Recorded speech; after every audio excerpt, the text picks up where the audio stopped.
सन 680 ईस्वी यानी 61 हिजरी में उमय्यद शासक मुआविया की मृत्यु के बाद उसका बेटा यजीद सत्ता में आया।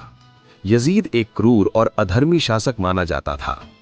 उसने इमाम हुसैन पैगंबर मोहम्मद के नवासे से अपनी वफादारी की शपथ मांगी।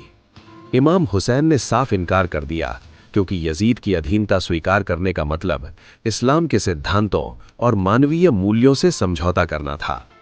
हुसैन ने कहा, मुझ जैसा शख्स यजीद जैसे शख्स की बैत कभी नहीं कर सकता। मक्का छोड़कर इमाम हुसैन अपने परिवार और 72 साथियों के साथ कूफा यानी इराक की ओर बढ़ रहे थे, क्योंकि वहां के लोगों ने उन्हें मदद के लिए बुलाया था। लेकिन रास्ते में यजीद की विशाल फौज ने उन्हें करबला के तपते रेगिस्तान में घेर लिया। पानी पर पहरा।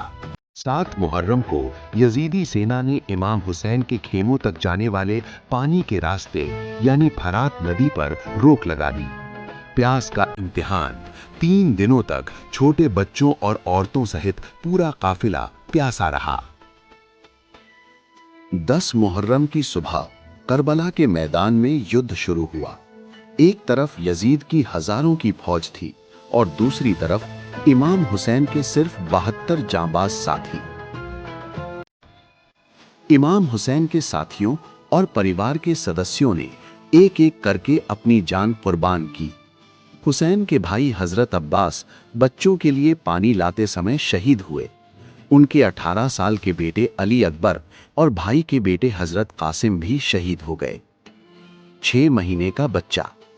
प्यास से तड़पते इमाम हुसैन के 6 महीने के बेटे अली असगर को जब वे पानी पिलाने के लिए फौज के सामने लाए तो जालिमों ने बच्चे की गर्दन पर तीर मारकर उसे शहीद कर दिया।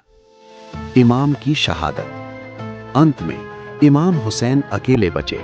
वे लड़ते हुए सजदे प्रार्थना की हालत में शहीद कर दिए गए।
हुसैन की शहादत के बाद यजीदी सेना ने उनके खेमों को लूट लिया और आग लगा दी।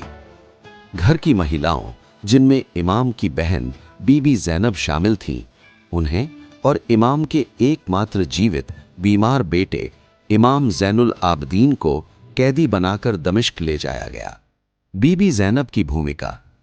दरबार में बीबी ज़ैनब ने अपनी बहादुरी और तकरीरों, भाषणों से यजीद के जुल्मों को बेनकाब किया। उन्होंने दुनिया को बताया कि करबला में असल जीत हुसैन की हुई है।